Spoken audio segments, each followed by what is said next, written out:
Hey there, everyone. It's the host of the Machine of Nonsense with a little spoiler warning for you. If you've listened to the first 2 days of the Nonsense of the Year Awards, you know we have to go into full spoiler territory to really break down the best and some of the worst of 2023. So, this is your warning. There will be spoilers ahead in this episode. All right, enjoy the episode.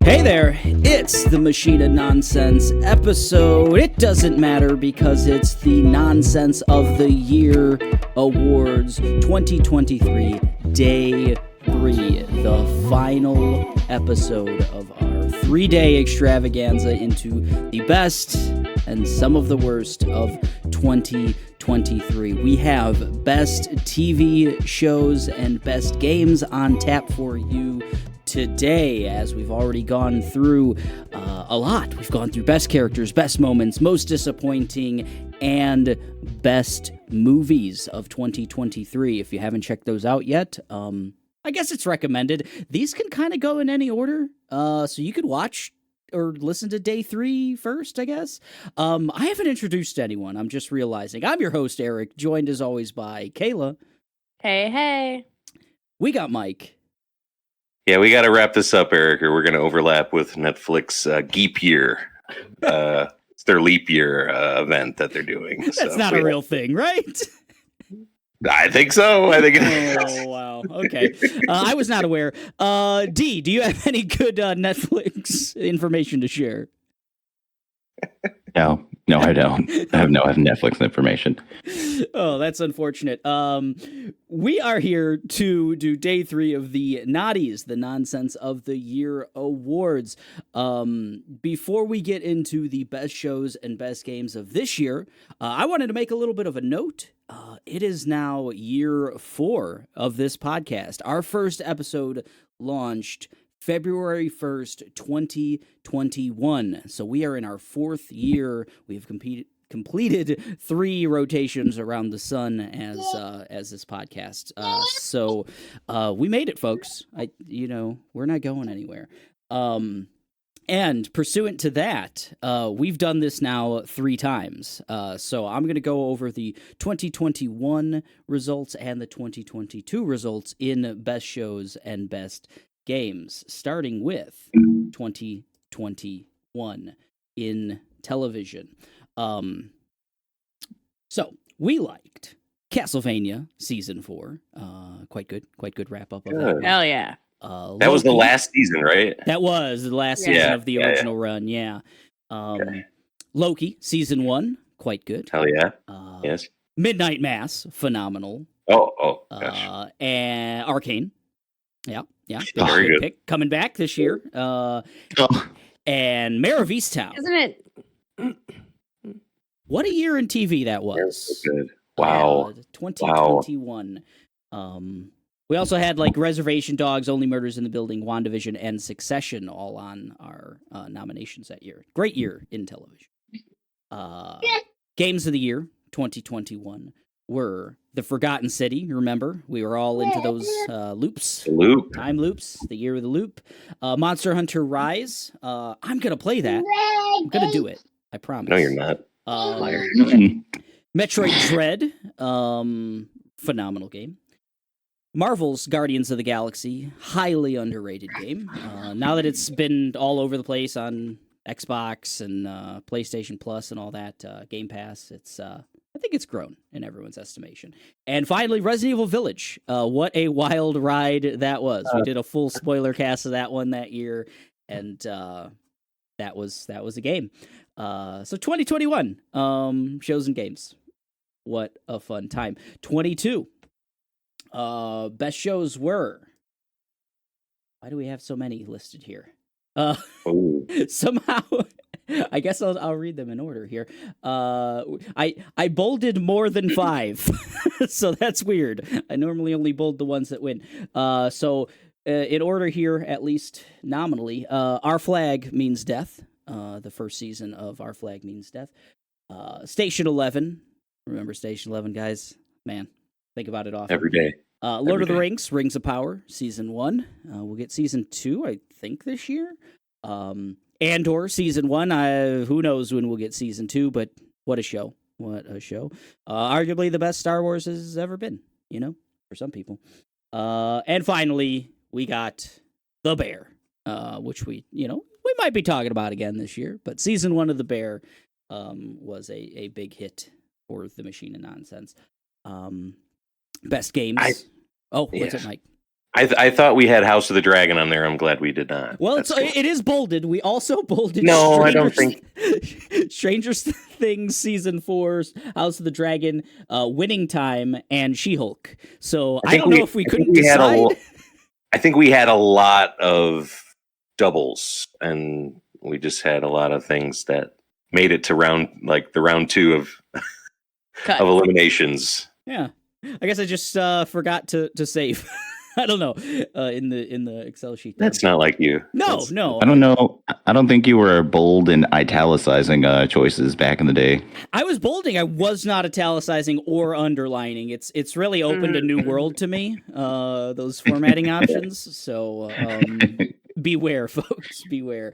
Best games of 2022 were God of War Ragnarok, Cult of the Lamb, TMNT Shredder's Revenge, Elden Ring, and Tunic was our number one game of 2022, and I think we were right. That's a good list. It has held up phenomenally well. On to 2023, I suppose.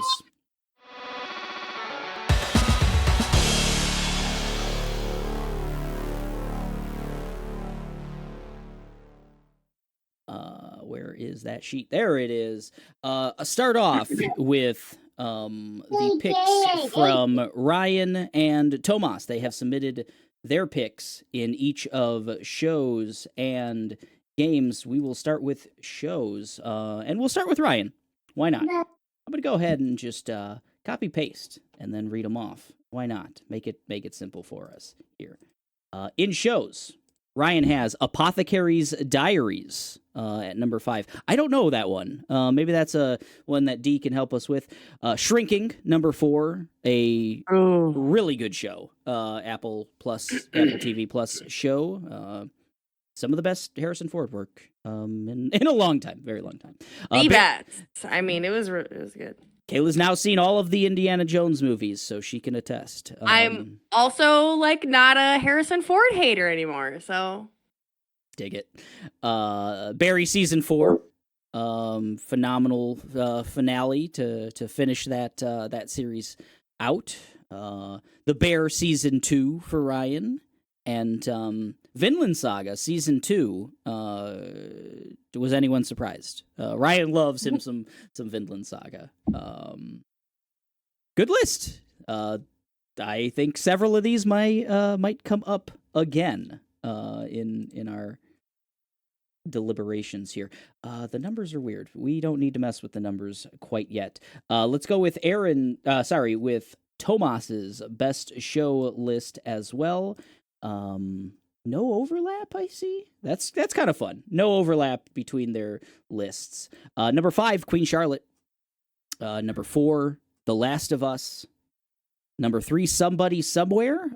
Which one's that one? Kayla, did you watch that one?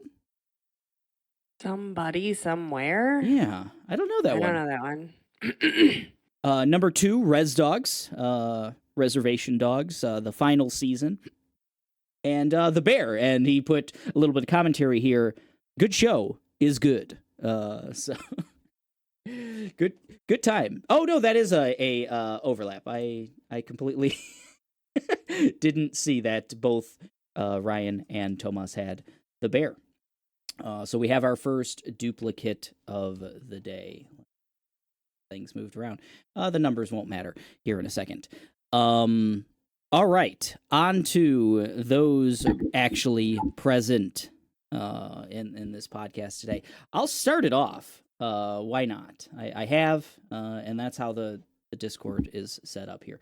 So, My best shows of 2023. The Bear is my number 5. Hey, look, we tripled up. Tomas is right. Good show is good. I wasn't sure if after season 1's like just incredibly kind of manic energy and chaos, if that would work a second time, where it left off characters and stuff. I was like kind of satisfied with just the one season. And they pulled it off. They pulled off like kind of pushing everything forward in really interesting ways, really good character development, and whenever season 3 comes and whatever it is, I think I'm here for it. So The Bear was my number 5. Number 4, Shrinking. I had Shrinking as number 4. Already mentioned, great Harrison Ford performance, really good Jason Segel. I wish I had prepared. And Kayla, do you have the female doctor's name offhand by any chance? Gabby? Yeah, she was a standout. I'll find it before we get to the end here because good energy. Just one of the funniest characters. I say all those words with purpose. Hot fun. Yes, one of the like funniest, most charming characters that I saw this year in a show, and a lot of heart in Shrinking as well. Good family drama, and good show. Good show is good, as Tomas would say. Number 3, Scavenger's Reign, a new entrant to our naughties here. We talked a decent bit about this animated show from HBO this year. Came out of nowhere, just like really one of the surprises of the year, and just really cool art, really the most bizarre like world and creatures I've ever seen in a thing, in video games, in movies and TV shows, in any art. Like the most creative kind of creatures and world I think I've ever kind of experienced in a thing. And I don't think that's saying too much. It's just like mind-blowing what they created there. So Scavenger's Reign was my number 3.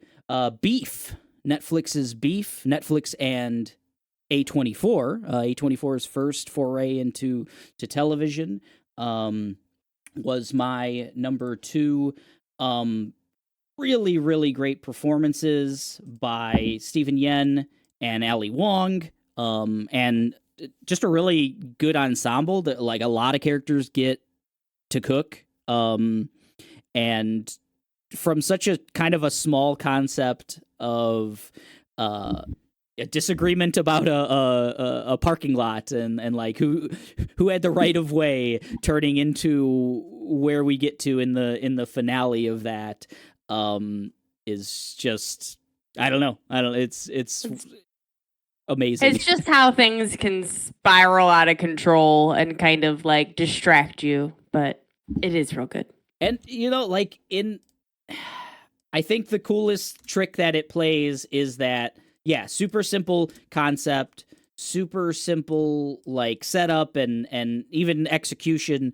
And to get to point A to point B, I felt like at all times it felt very realistic. Like this could probably happen if, the right circumstances were in place and the right, crazy people ran into each other. Like, it felt real. It felt like really like a real story in a lot of ways. So Beef was my number 2 there.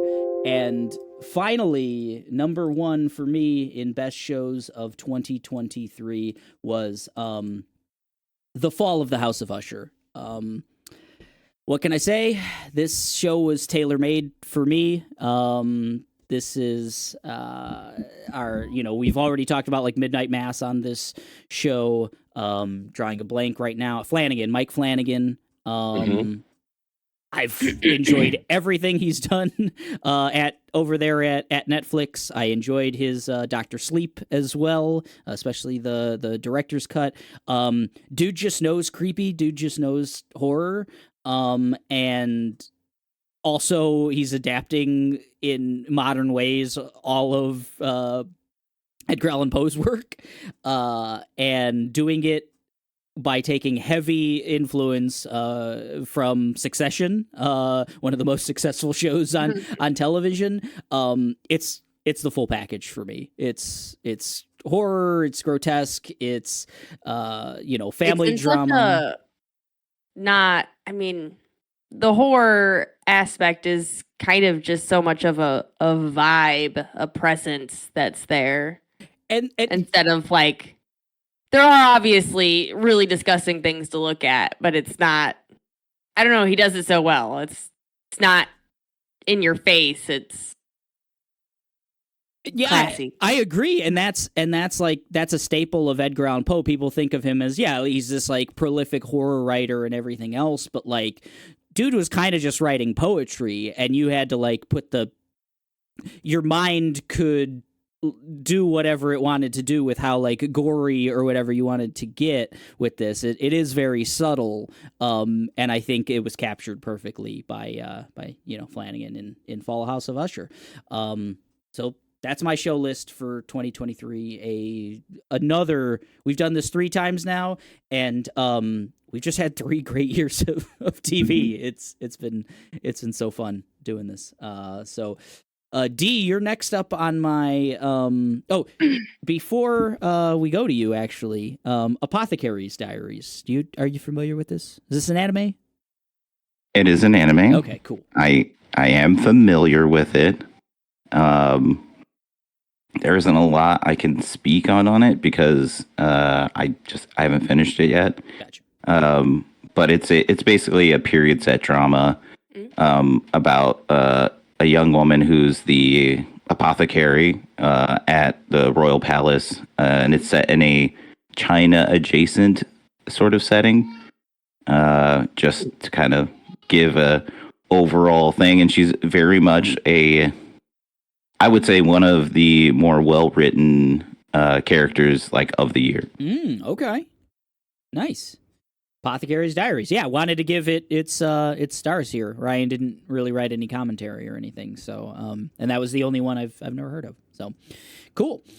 D, do you want to give us your show list of 2023? Yeah. So my show list, I will just go ahead and start with the obvious ones. So I really also thoroughly enjoyed The Bear season 2. After catching up, right as the season 2 was starting, I was like frothing at the mouth already for more. So it really satisfied that for me. Vinland Saga season 2. Just, upon Ryan's recommendation of you have to catch up, you have to finish. The man could not be more right about the show. And if you've still been sleeping on it, even now, great time to watch it. Yeah, because it's not over. The ride's still going. And then One Piece live action. Nice. It just surprised me in more ways than one. And I really enjoyed every episode and sitting and watching with the family and just being able to be like, oh, that's an interesting choice. Oh, they did this. Oh, this music's slapping. Oh. And just kind of like the overall just joy that it brought. Then Good Omens season 2, which is something I've been waiting to start back up for a while, and just the finale of that had me like crying and silent and mad and experiencing almost all the stages of grief within a few seconds. And just it left on this amazing, like, essentially cliffhanger that just had me just upset that why would they make a season 2 for this story that didn't have a season 2, and then also leave me on a cliffhanger like they're going to make another season again. And yeah, they just phenomenal performances. Just man, I don't know. It really, the more I thought about it, the more I was like, nah, I've really enjoyed Good Omens season 2. And another one, if you haven't watched Good Omens, it's such a like, for me, it's a 10 out of 10, but it's probably the most like, it's like an 8 out of 10, like quality wise, type of show. But my enjoyment is 10 out of 10. And finally, one that kind of hit me at the end of the year that I just completely have forgotten about was Scott Pilgrim Takes Off. Gotcha. Cool show. I like that one. I think Tomas is the only detractor on that one, I want to say. I love when they do a reimagining and you dive deeper into characters you maybe weren't so attached to, and for them to get me attached to these other characters so effectively and also be just as ridiculous as the movies and the graphic novel. Like, yeah, it really, I really was like, oh no, I'm a teenager again. This is cringe. Oh no. Yeah, just early on, it seemed like they really flesh out the evil gang of boyfriend people, whatever, a lot more than that movie did. So I thought it was really neat. Do you guys think it would... Kayla's never seen the original, and it's honestly, I saw the original in theaters. I think I've seen pieces, you know. Right. Definitely know the gist. Is this good for a first viewing, or should you like go back and watch the movie first or something? You should play the 360 beat 'em up. It's on Game Pass, so okay. No, I would say start with this. Okay, cool. It seems like a Final Fantasy VII remake style of retelling, something like where they're. I jumped in there too. Yeah, Kayla knows exactly. Right, and I think that's a good spot, a good way to jump into that game. Nice. Mostly, it does. Yeah, it does have its own feet to stand on. I will agree with Mike that you don't necessarily need the previous viewing or knowledge of what's going on to. They put out like what they're trying to do like halfway through. So, like I saw that original movie like Eric's in theater and never watched it again, never thought about it again. So I don't really have a lot of like remembrance of it, and I was fine with just picking right back up and with this. So check it out for sure. Awesome. Yeah, let's do that, Kayla. Yeah. Add to the billion shows we already have on the backlog. The backlog, it grows. So awesome list. Awesome listy. Good stuff. One of my most enjoyable moments of the year was watching that first episode of One Piece with you guys. That was a lot of fun. I enjoyed that. So, Kayla. I'm up next. For shows, number 5, I also have Shrinking. An Apple joint where we haven't really talked about what the show is. Not so much. Jason Segel is a psychiatrist, therapist. Yeah. I don't know if he can write prescriptions. I think they're all doctors. I'm pretty sure. Right. So, like, Gabby, this lovely lady, Jason Segel, I don't know his character's name, and Harrison Ford all work there. Harrison Ford's, like, the main guy, the boss, and Jason Segel's wife dies. Yeah. They have, like, a teenage daughter, and so he's this, like, therapist who's, like, you know, crying in the corner, dealing with his own super trauma and also trying to help other people deal with their trauma. And he starts to take like a very unprofessional approach of like, yeah, just fucking hit me. You know, like this guy has anger issues. He just kind of starts to press boundaries that he shouldn't and gets into messes.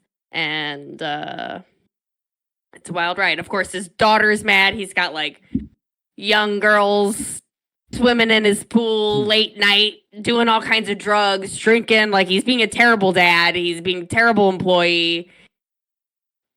It's good. It's good stuff. Harrison Ford is there as like, his like mentor trying to help him through it, and Gabby's like his wife's best friend, and there's a neighbor, and it's all great. It's all just a lot of fun. Heartwarming, like you really feel like you're going through this terrible stuff with them, and they do it so beautifully. Jessica Williams is Gabby. The easiest possible name to forget. But just really want to. Gabby should have made my best characters. Now that I'm like really digging in, she's great. But good ass show. Apple. Number 4, Res Dogs. I don't know if I've ever put Res Dogs on my list. Willie Jack was definitely never a character that was on my top 5 nominations. I know she made ours, and I'm down for that. But she was on mine this time. I loved the season finale of Res Dogs. I loved everything in between. It was a really nice shift to what I thought the show was about, to just like not totally different. Like it's still just people on the reservation, but it went places really, really kooky and spiritually, and I thought it also did a lot with emotion and like grieving and moving past and giving respect to the loved ones. Lily Gladstone was Gladstone. Yeah. Top-notch stuff from her. Yeah, Oscar nominated for Killers of the Flower Moon. She's in this. Willie Jack's like auntie. Yeah. Good stuff. Number 3, I have Scavenger's Reign. Hell yeah. Yeah. Nice, beautiful surprise. Loved it. Ozzy was my number 1 character. Not number 1. Was she my number 1 character? She was high up there. She was on your 5. Yeah, for sure. Yeah. Just so much fun. Oh no, Carlack's number 1. Duh. Yeah, duh. Oh yeah. Number 2, I got Ted Lasso. Always a great for me. This was the series finale, so there was, I think there will be possibly some spinoffs. They hinted at least, whether they do a spinoff or not, they at least gave us like bits of like, hey, this is what Rebecca and Juno are doing. This is what, Ted's doing, and this is what Roy's doing. But this show constantly has a lot of emotional writing in it, a lot of overcoming obstacles. Man, Ted is like my favorite. I go to work hoping I can be Ted. Ted is my influence, I believe. Almost made a lot of my. I think I had multiple scenes from this in my top 5 moments, but Hey Jude. They didn't make my cut, but good stuff. Number 1, I got The Last of Us. Has nobody said The Last of Us yet? Tomas had The Last of Us. Oh, Tomas that's had right. The Last of Us. Okay. I'm like, whoa, guys. Whoa. Didn't make it. It came out so long ago. I mean, it's already been like a year since it came out. It was really good stuff. Obviously, a property we all already love. And I'm excited to see more. Yeah. We had multiple moments come up in our moment discussion from this, so. Yeah. Catherine O'Hara announced for season 2. Yeah. Undisclosed role. Wonder what that's. That's interesting. I was telling Kayla I want her to do her signature Kevin, but say Ellie. I want that to happen at some point. Or Abby. She can say Abby. That's fine. We'll find out. Yeah. That's my shows. That's the shows. Mike, you get to finish us off here. All right. My list is a lot of shows that have just been kind of the backbone of the Naughties for me for a long time, and they're all done. They're all ending now, so it's kind of the end of the era for this list here. I'm gonna start with Barry, final season of Barry, I believe season 4. What this show started out to be, like more of a like hitman and acting classes, and to what it evolves into at the end is just unbelievable. Just great performance by all the lead people: Henry Winkler, Bill Hader, so on. I forget the actress who plays Sally, but she's great in this. NoHo Hank, love him. NoHo Oh, Hank. no, Hank. And just still have that dark humor as it always has, but just great dialogue, great emotional, like, endings for every character, and just a really great complete package. And can't wait to see what Bill Hader does next. He's moving on to film apparently. And yeah, baby, he's coming back. Yeah, so love Barry. My number 4 is Scavenger's Reign. Hell yeah.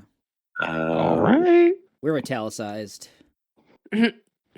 Just a wild experience, like what Eric said, just to see the complete life cycle of like everything on this weird Jumanji planet that just wants to kill you.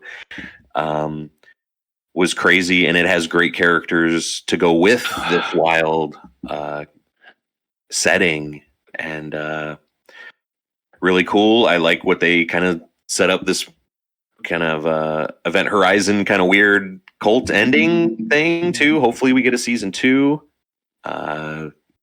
Just great stuff. Number 3 is Reservation Dogs. Really blew me away every week. Every episode, you didn't know what was going to happen. The Deer Lady episode was just amazing. What it does with like language. Like, I've never seen a show do that with language barrier. How they do that in that episode. In the first few seasons were all about Daniel and getting to California and trying to use his dream to get out of this place. And they did that at the end of season 3. And then this season is just dealing with what now? Like, what Coming back. Yeah, we can't just stay here. We have to come back. We have to.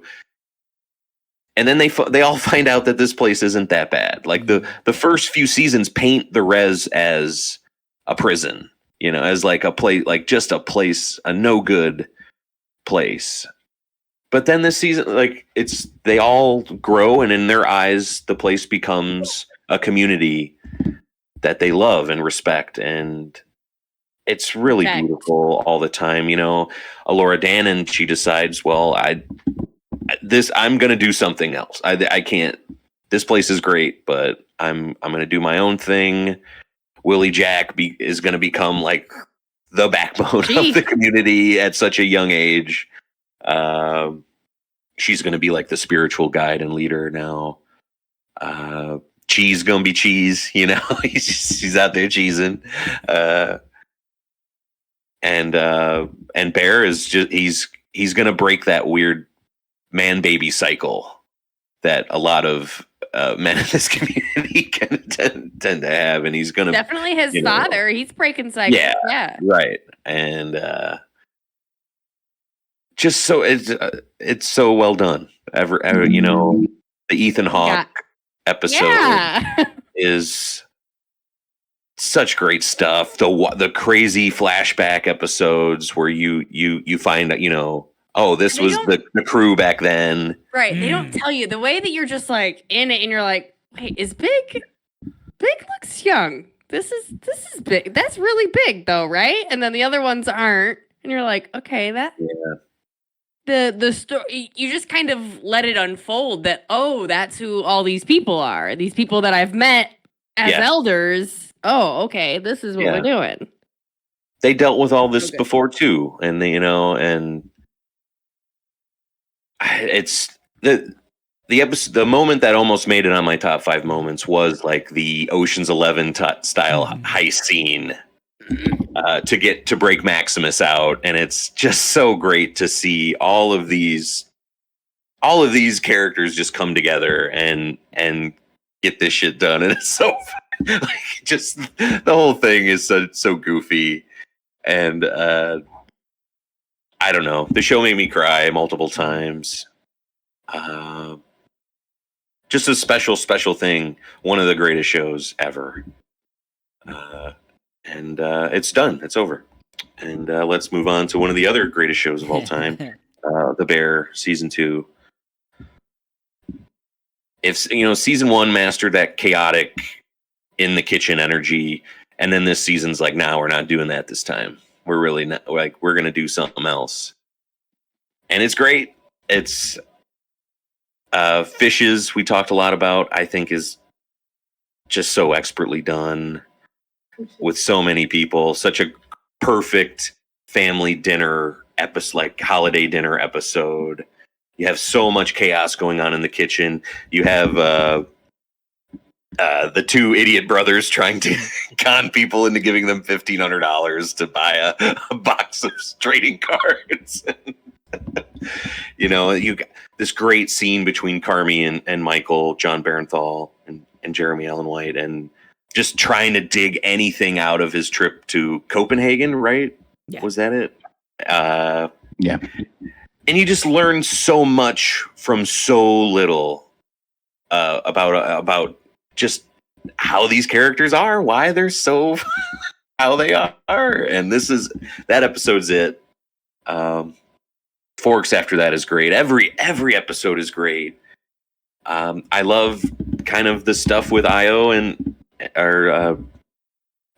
Sydney and Bear and Carmi, like just will they, won't they kind of stuff.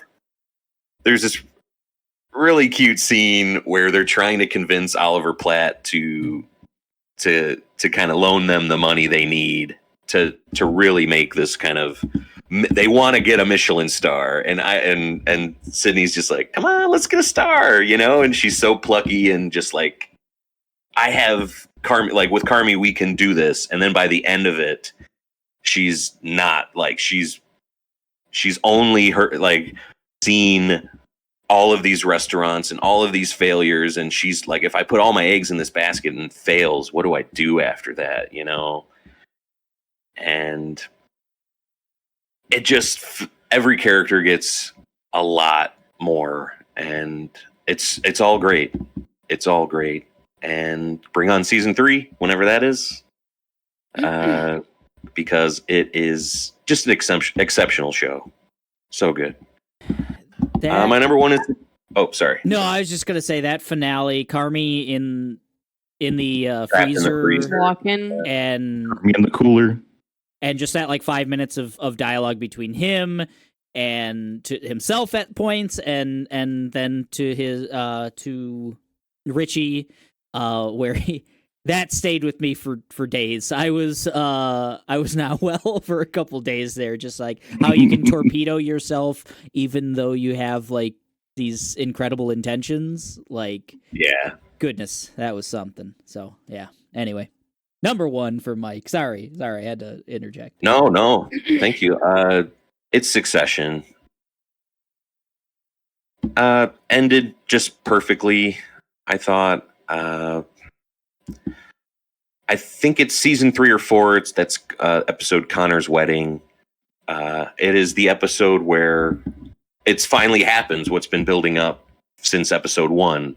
When Logan dies, what happens? Like when the head dog is gone, and it's Connor's. Everyone's at Connor's wedding except Logan. He is going on a trip to meet with Alexander Skarsgård's character, I believe, and we get a call from Tom saying Logan was in the bathroom, and we think he's dying. Like, we can't bring him back. We're trying. And it's just like, is this happening? Like, it was the most unbelievable experience I've had watching a TV show.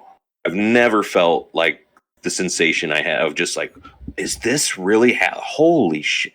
This is how they're doing it? Is he lying? Is this like Logan just messing with them? Because you never really get to see Logan. And it's all of these characters having to deal with it like in real time, like, and it is an unbelievable experience. Like crazy. And then after that, it's the show having to deal with Logan not being there, and the rest of the characters pull it off so well. Kieran Culkin does an unbelievable job of like wanting to, okay, Dad's gone. I pre-grieved, he says. I don't even need to grieve right now. I'm gonna be the killer that Dad was. And he's not. By the time we get, the show does such a great job with time. It's almost like every episode is like half a day or something. By the end of the season, we're finally at Logan's funeral, and Kieran Culkin just, he can't even do the eulogy. He's completely broken down. And in this show, showing weakness like that means you lose. And you know at that point, like, he's done. And I really like how it wound up with people think that like it comes down to this final boardroom vote, whether Kendall's going to get it or basically they're going to nominate someone else. And everyone thinks Shiv kind of gave up because she's out by that moment. But no, with Tom ends up winning, her child gets to go on to be Mama Bear. The potential king or queen of this empire. Right. You know, like she still gets like to win, I felt. Right. And I had no problem with that at all. Just a great season. Probably my favorite show ever. Wow. Loved it. Great performances from top to bottom. The funniest show on television, mixed with just the best drama and backstabbing stuff ever. And it's great. It's perfect. Yeah. Good. That was an Oscar speech, Mike. That was amazing. No, that was Succession. We gotta get back on that, Kayla. We gotta do it. Yeah, we will. We will. Sorry if I'm. No. We're here. We're spoiler territory. It's all been spoiled for me at this point, so okay. It's all good. And that's what we're here to Team do. Tom, anyways. Yeah. We're honestly, it makes it more interesting. Almost, it makes it more intriguing to keep going. I think to see how that all shakes out. Okay, that is all of the nominations. So we have The Bear, season 2 was nominated 4 times. Is that how that works? I don't know. I have bolded it, italicized it, and underlined it. So I think that's 4 nominations for The Bear season 2. So for me, that pretty much locks in The Bear on our list. As far as other doubles up or triples up, we have The Last of Us, we have Vinland Saga season 2, Barry the final season, and then we have triple for Shrinking, Reservation Dogs final season, and Scavenger's Reign, 3 nominations for each. So we've got a list to go through here. For my part, Barry, I wish it came out later in the year. Like as we've been talking about it, it's just like, man, I did love Barry. I wish I fantastic. Yeah, it's amazing. That much more. I think Scavenger's Reign needs to be on our top 5 because it came out of nowhere, and it's honestly, I think it's as good as anything else on the list. It's as creative or more creative than anything on the list. 3 nominations. Put it on there. Put it on there. I love that idea. Okay. So The Bear and Scavenger's Reign locked in. You can leave Vinland Saga there too, because I think that's got a lot of heat.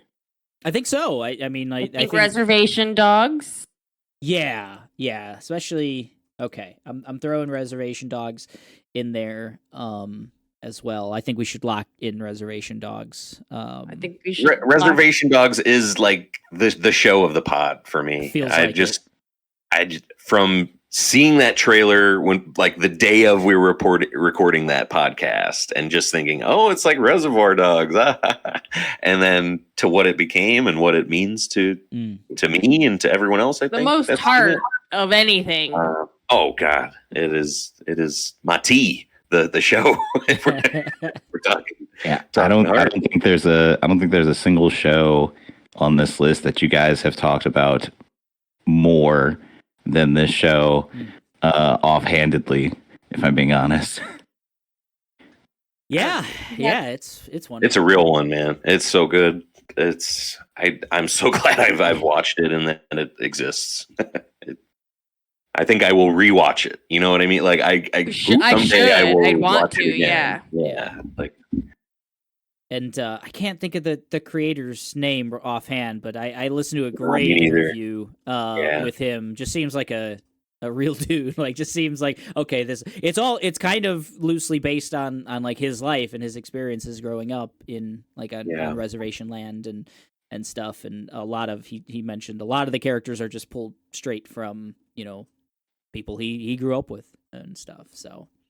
And he took such great swings and didn't care, and it's so great, so good. Okay, so we got what do we have? We got 3 locked in at this point. We've got the Bear, we've got Scavenger's Reign, and Reservation Dogs. I like the idea of keeping Vinland Saga, figuring out how to get Vinland Saga on here. It sounds like my jam. Once Netflix recommended it to me recently, and everything I've heard, I like how passionately both Ryan and Dee have spoken about it, and I feel like it's probably something I'm gonna dig once I have a chance to check it out. Love historical context and all that. Wish we could have got Blue-Eyed Samurai on here somewhere, because that's another one, but that's a conversation for another one. That's a good one too. Okay, so let's pencil in Vinland Saga, and The Last of Us. You think it's The Last of Us? Over Shrinking? My vote. Over Shrinking. So we did have 3 for Shrinking. 2 for The Last of Us.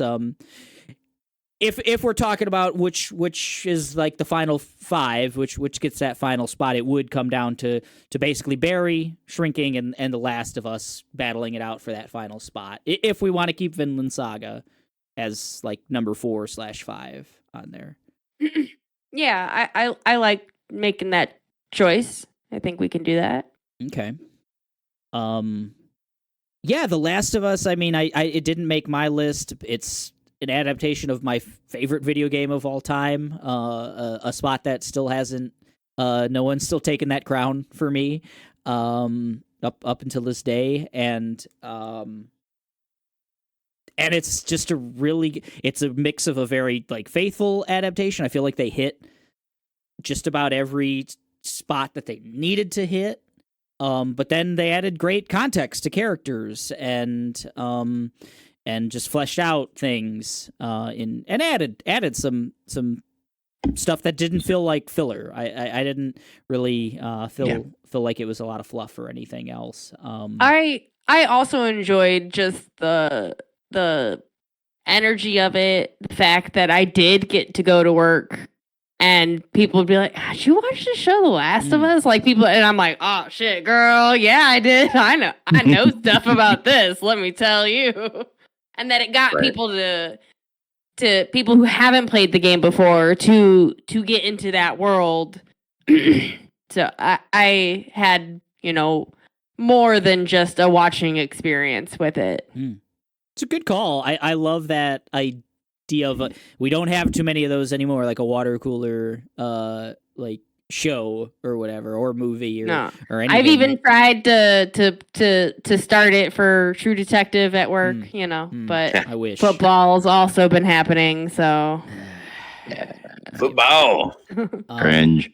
I'm very excited. I hope it keeps up that momentum for season 2, and it will still stay a water cooler because I want the red wedding to happen again. Essentially, not to spoil like the goings on of season 2 of The Last of Us for anyone, but I hope we can have that moment again. In the Joel and Ellie of it doesn't bother you guys. Like, you guys really feel like it's the same kind of relationship that we get on from the game. Like, I don't know. Ellie I think Ellie's a little bit more faithful in my opinion than Joel.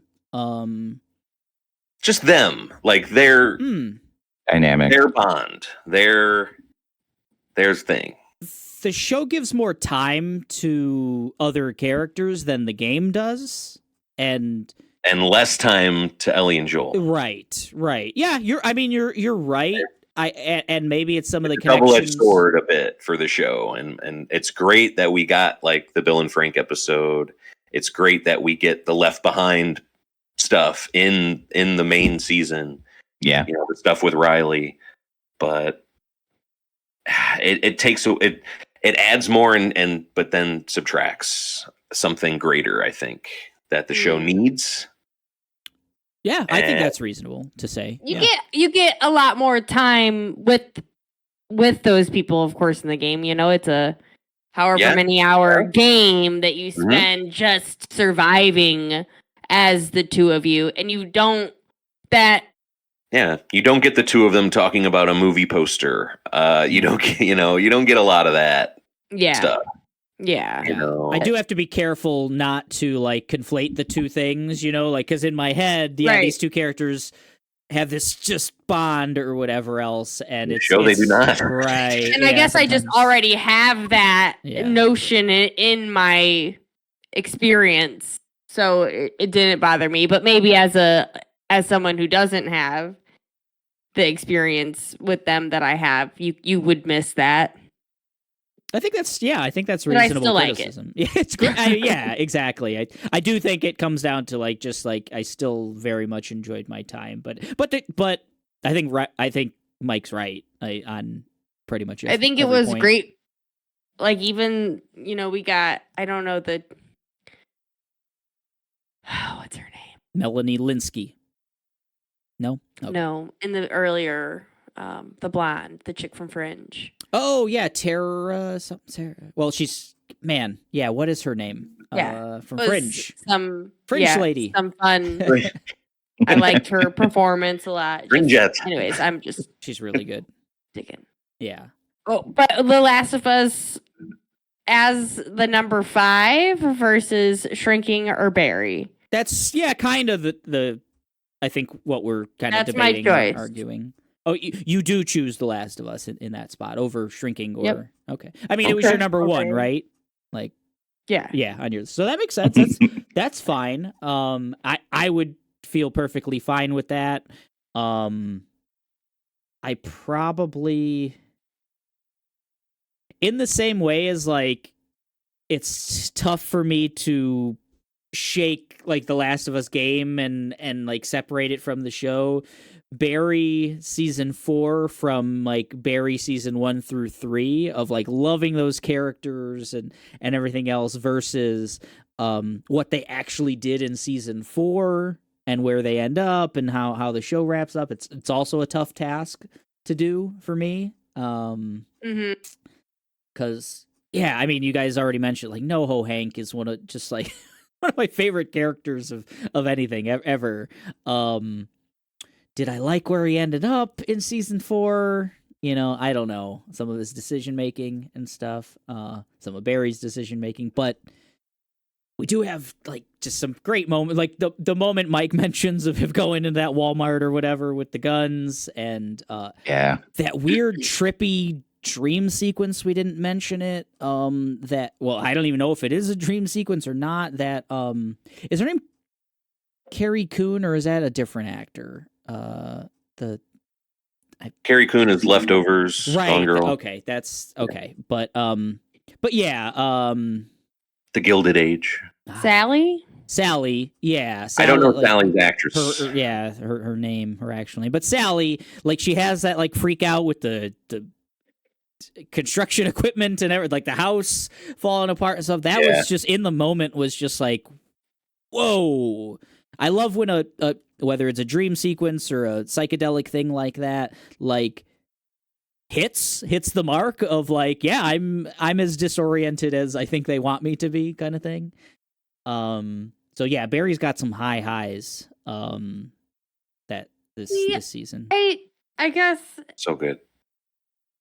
like the stuff about Barry that we've already liked. I didn't like the we're in the middle of nowhere, Jesus people, Sally diner.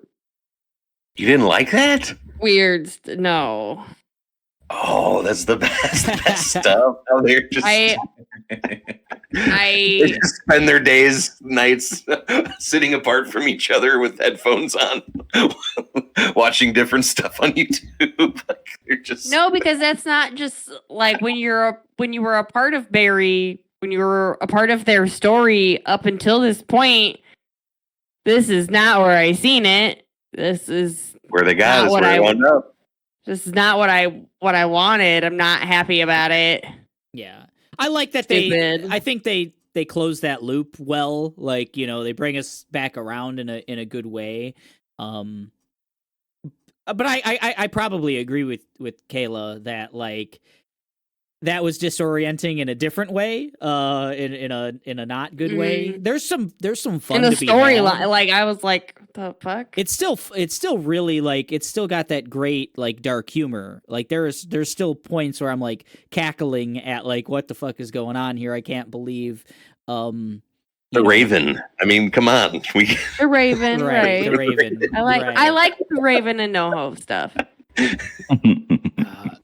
So okay. So we've talked about Barry. We've talked about The Last of Us. If we don't have to. Is shrinking like a limited thing? Do we know if it's going to potentially come back? It felt limited to me. What do you think? It felt limited. That factors in. Yeah. Like, I don't know. We might not get another chance to talk about shrinking. This is the last chance to talk about Barry. Sure. Yeah. The Last of Us will live on. We know it's getting a season 2, and I think the plans to do 3 seasons, from what I've kind of gathered on that. So shrinking. I mean, we've talked about it a little bit. I think what adds to the limited nature, or the reason I think it's going to be limited, is, like, Harrison Ford's character. Kind of he goes through the early stages of, like, is it Alzheimer's that he's dealing with? I don't remember. I don't think so. MS. It's like a type of motor function issue he's having. Like, and some of the great parts about his character are, like, him coming to terms with that. Near the end of that, can't drive to work, you know, and he kind of falls in love through that struggle. And I think that's and he's trying to connect with his daughter and admit to his daughter that he needs help, and it's good stuff. I think it's worthy maybe of our list, just for the simple fact that, like, it turned Kayla's cold heart for Harrison Ford into, like, a lukewarm heart, maybe. I think he can act. I think that says something. And he's, like, kind of what would you say, Kayla? Like, the third lead? I mean, really, it's Jason Segel and Jessica Williams. It's, you know, they're are kind of the 1 and 2 in a lot of ways, and the daughter even. Jason Segel's daughter. I was thinking that too. So he might be the 4th lead. But any have you checked out Barry at all, D? No, that's fine. Check it out. Yeah, check it out.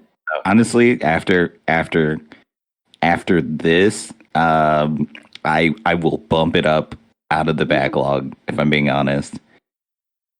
I love that you're gonna be able, like, if you do decide to watch it, or you could be able to binge it all. Like, it's all out there now, and you can just like you don't have to wait, because there were weird delays between seasons and stuff that we had to deal with, and that was not great, especially for a story that's kind of all taking place within at least the first like 3 seasons, all within like a pretty short time period, and everything.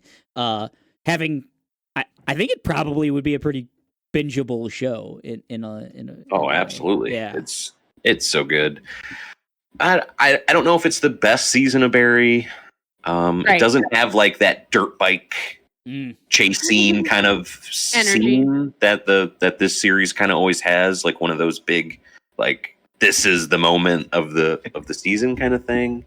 It's a more even. It just didn't have like Barry in it, like it focuses on a lot of other people. The battle between the Raven and NoHo's, like multiple. There's multiple battle points there. It's just not Barry. Those were good.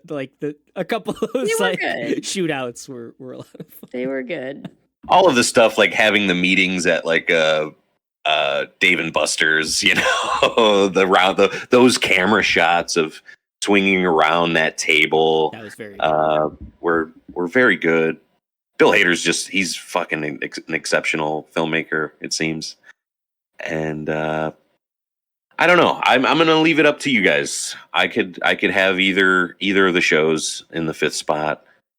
I could too. I just think The Last of Us is kind of more us, and it's just like it did make such records. You know, it did stuff. It's important. Outside it's an important show. Right. I guess it is something that have it. You know, the game is probably the best story in a game, arguably. Yeah. And the show's probably the best adaptation. Like, of a game? You know what I mean? So yeah, have we? Even though I have problems with it, it's very good. I want The Last of Us. Who's got a problem with it? I Not don't. I don't have a problem with it. I mean, it would feel weird if I did. I guess my pick would be Shrinking, personally, but D? I wouldn't feel bad about The Last of Us. Because these 3 shows are shows I have not fully watched. Last of Us, I got towards I think I got like episode 6. So I got to enjoy. I did the thing where I was like, I already One Piece on there. D, let's do it. Gang. Let's do this. Here's the thing, and this is what I'll say, just kind of like to further push home Kayla's point. This was kind of like the year of like adaptions that proved that it could be done. Yeah, good point. I think having Last of Us on our list is really representative of that. Cool. Okay, that's well said. I like it. See, we talked that out. I like it. Okay. Okay, let's do it. Guys, we did it. We didn't leave Greta Gerwig off of the Best Director nominations. Wow, that's they how you broke feel records. with that one? Okay. All right. It's good. Okay. All right. So what's up, Kayla? You got something? You're gonna give us our final list. I'm gonna give us our final list. Barry and Shrinking present the Nonsense of the Year Awards 2023 for best shows are The Bear Season 2, Scavenger's Reign, Reservation Dogs The Final Season, Vinland Saga Season 2, and The Last of Us from HBO. Put like a little space between them, because you're gonna do the thing next year. You're gonna be like, "Why did I leave all of these?" I'm I'm unbolding. Yeah, I like. We need to know what was bold. We will all know that Barry the final season was damn good in 2023. All right, sure. We know. Don't make me start highlighting. Great show list.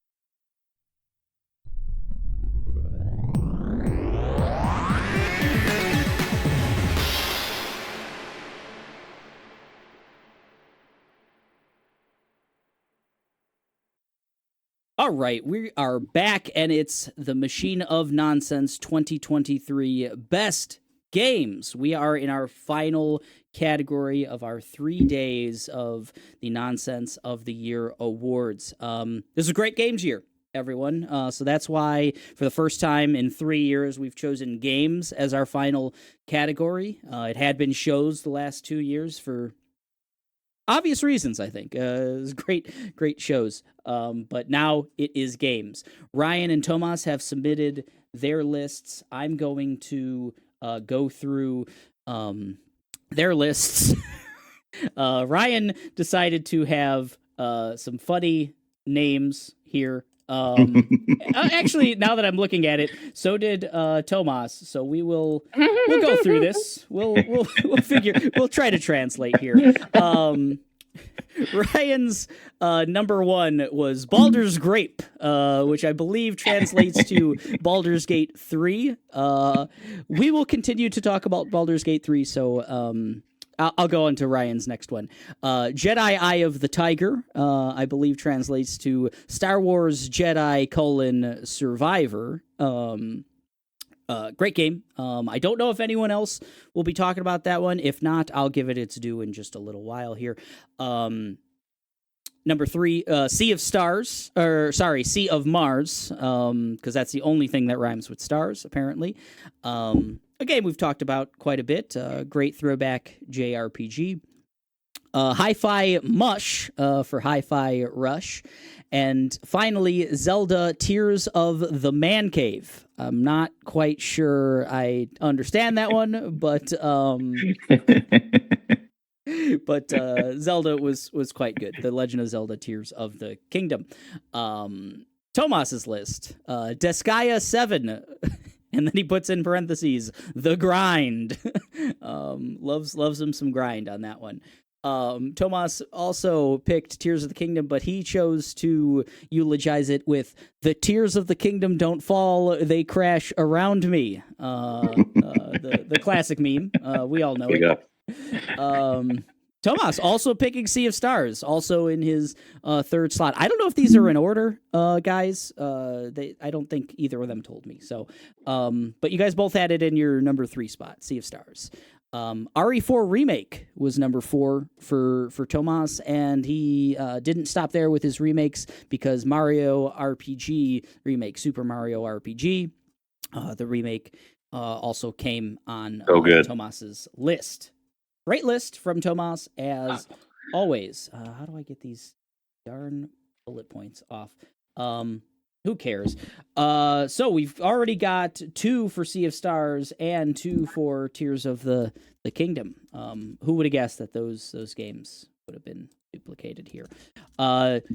D might have to leave a little early, so we'll let him start us off from there. What's on your list, D, of best games of 2023? So my first one is going to be Hi-Fi Rush. Hell yeah. Ooh.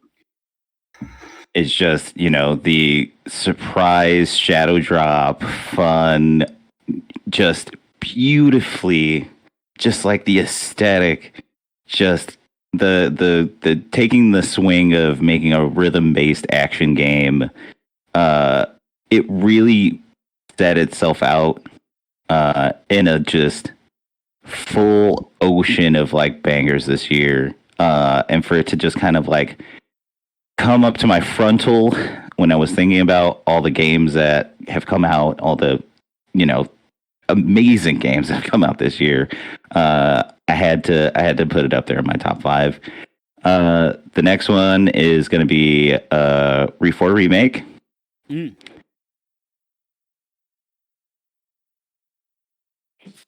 Yeah. Hell yeah. Yeah. I don't have to say more. I don't have to say more. It's so much fun. It's such a fun game. And they really just kind of captured everything that I loved about that game, and then did it even better.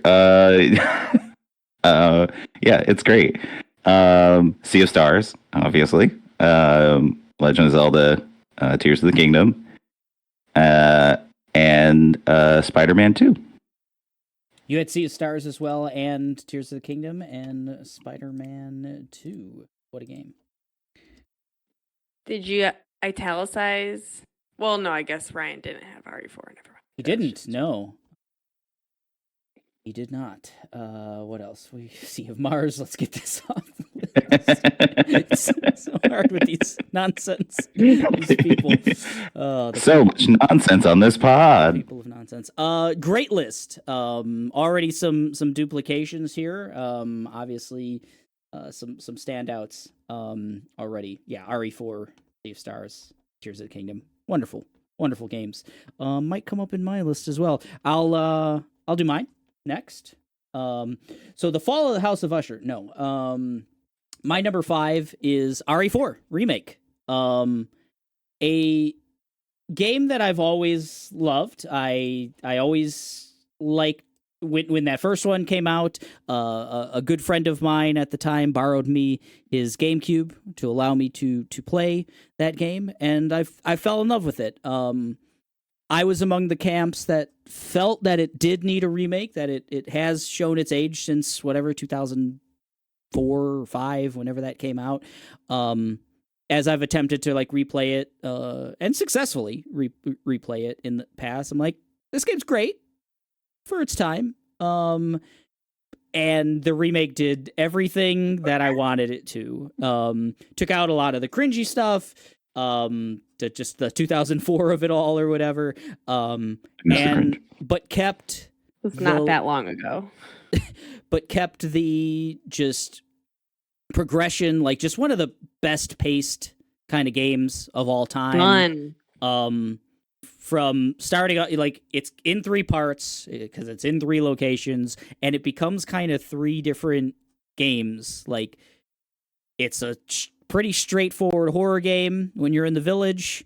You move to the castle game, and it becomes more Resident Evil-y, more like find the key and unlock this and puzzle, that. And then finally it crescendos to the island where it's just a full-on like action shooter game. And get the grenade launcher, get whatever. Yeah, baby. Yeah. And it just does all those things like at the top of its game. And now with a modern control scheme and modern graphics and modern sound and voice acting, and some cool little additions, like the lake kind of becoming an open area, just able to do things that the first version of the game was not able to at the time. It's the full package. To me, like I've said it before, it's the ultimate version of that game at this point for me. Like the original doesn't even like come to mind for me. I know that everyone doesn't agree with that. Number 4, Spider-Man 2. Miles Morales was my favorite character of this year, and in large part to this game. I think he's well fleshed out. Arguably, he's not even like the main character of this. I mean, it's a dual protagonist game, and Harry gets a lot of screen time. Mary Jane gets a lot of screen time in a not a huge game or whatever, not like a 100-hour RPG or anything, but like Miles just shines out in so many ways. He's so much of glue that holds all that chaos together. Yeah. Really, yeah. He is. Like he's the more interesting, I think, story character and everything in that. Everybody else is falling apart. and it's great what they do with. I was a little concerned. How are they going to make like 2 protagonists work, and how is that all gonna? But from a technical standpoint, easily swapping between the 2. Story standpoint of like it makes sense. Like, oh, why do I have to complete this mission as Peter versus Miles versus where they are in the timeline and the world and all of that. It just all makes perfect sense, and the game is just beautiful to look at. Plays fighting phenomenally. So fun. Yeah, fighting so good. It's just like that first game, which was that first game was so good, and it's just like, how can we improve on like all of those systems? And I can't think of a single like way it's not just an improvement on like every. They just add you get a whole new bucket of stuff. Yeah. So, Spider-Man 2, my number 4. My number 3 is Zelda. The Legend of Zelda Tears of the Kingdom. I've been made a believer. I did not love Breath of the Wild. I liked it. I thought it was good. I found a lot more flaws than I think the average player of Breath of the Wild found when that game came out and stuff. And Tears of the Kingdom just kind of washed over all those things. Like, it was just like, oh, they kind of fixed just about everything that I didn't like about Breath of the Wild. I liked the story in this one better. I liked the abilities better. We didn't get to talk enough about Ascend. We talked mostly off mic about Ascend, but it's just such a cool ability. But the fact you can build anything, or not, like, I mean, just like the creativity of allowing you to kind of do just about anything that you want. Just a really impressive game, and I can't speak enough about. It's an impressive game on its own, but it is 10 times more impressive that it's doing it on the Switch. Like, it seems impossible. It seems like there's magic happening. Tears of the It's Kingdom. like Nintendo are good at what they do. It's crazy. At some point I just got to agree with that, like, whether I like it or not, they're the masters. Like, goodness, what a game, what a ride. My number 2 is Baldur's Gate. Baldur's Gate 3, not Baldur's Grape, as Ryan has written here. Baldur's Gate 3, went into this game looking for any chance I could be a detractor, honestly. Like, I will say, the hype train for this game was off the fucking rails. Everyone was saying, oh my God, this is like the greatest RPG of all time, the greatest game of all time. This game does things that no other game does and is the most blah, blah, blah, blah, blah, blah, blah. And I'm going into it like, no fucking chance. No chance. Like, you guys are just overhyping this. And while I don't necessarily agree on all those points, this is a damn good game. This is a, like, super fun to play, good time. Super great ensemble. It's a very good game. I would say the only thing keeping it from number 1 is I did experience quite a few, like, technical issues, glitches, some crashes, some, like, visual stuff. It's not as polished as a Spider-Man 2 or Tears of the Kingdom, which is nuts to say. But like, just comparing, like, those games, that's honestly the one thing keeping it from number 1 for me, is that, like, it did have kind of significant, like, out of any of the games I played this year, it's probably, like, the most buggy game I've played this year. But it makes up for that with just a truly enjoyable experience, and I enjoyed the 135 hours or whatever Kayla and I put it in. Woo! Very playable on a gamepad, right? Loved it. I thought I didn't. I honestly like the UI on the gamepad. I've seen the UI for PC, like PC, and I don't really dig it. It's like the icons and stuff. It's on radials in the on the controller on, like, we played it on Xbox, or no, we played on PS5, and I think it all works really well. It's the interface is really good. Most of the technical issues were in just, like, animations would lag and stuff like that, and then we had some crashes and stuff. But no, the control scheme, we had crash. I dug it, and that sucks because it does not save as often as you're used to games. Right. Saving. Yeah. Like, big moments, big story moments would even happen. Yeah. And you're like, the fuck, that was 2 hours ago. You didn't save? it can be Get in the habit of saving after every big moment. Yeah. And I hope that 6 months down the line they'll get that all figured out, and for anyone playing new, they'll have the most wonderful experience because it's very good. Number one, this is very similar to House of Usher for me. Like, I'm just a mark for this, and I don't know, they hit the mark. Alan Wake 2, from the opening cinematic to controlling Nightingale in a very like True Detective in the woods kind of way, I was hooked, and at no point was I not at least intrigued with where is this going? What am I like? Yeah, where is this all going to go? I thought it was one of the prettiest games I've ever seen and played. I know some people ran into technical issues. They weren't present at all for me. Lucked out in that, and I think that really matters because this game is doing some visual shit that I just like haven't seen in other games, with its mix of live action and digital, and just, like, it's a weird, wacky ride.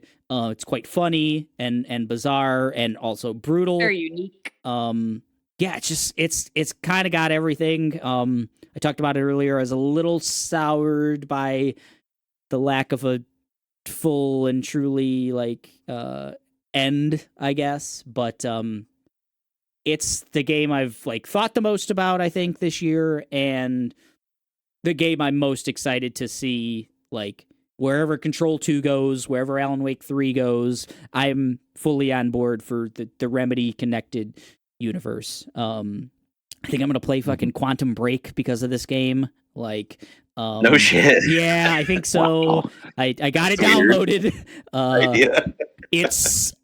It's part of this game. Like, I don't know. It's just like There are like 100 gigs of a TV show you gotta download. Probably.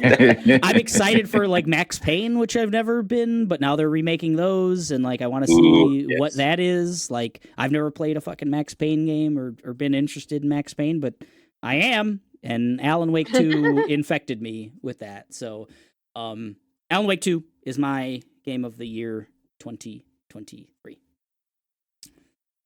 The most interesting game, I don't know, of the year, like just the most swings for sure. Like, not my favorite Remedy game, but a well done, well made game. I did have a few bugs playing it.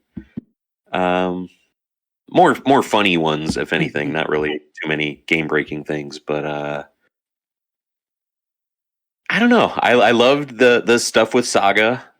The Alan stuff, not so much. At the end of the day, and Ilmo and Yako they could have been on the top characters for sure. They're on my long list. Yeah, no, I think you're right. Saga's the superior storyline. I think most people agree. I would. Yeah.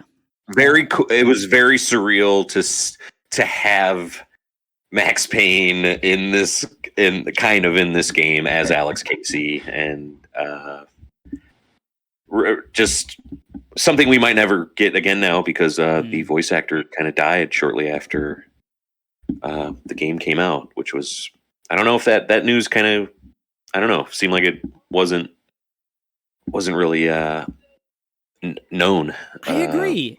It wasn't really a big deal, but so weird. Especially with they're remaking Max Payne 1 and 2, which is like kind of, you need that guy. So I hope it doesn't affect, too much from that. Maybe Troy Baker can sound like anyone. He can just be Max Payne. Excited as all, like, just like Eric for whatever Remedy can do next. D, are you still sticking with us, or? Yeah, no, I'm going to have to take my graceful exit. I do have to get going. Okay, we will do your games right. Dee, I want to just ask you feel really good about Hi-Fi Rush? You want it on there? Or is there something you gotta see?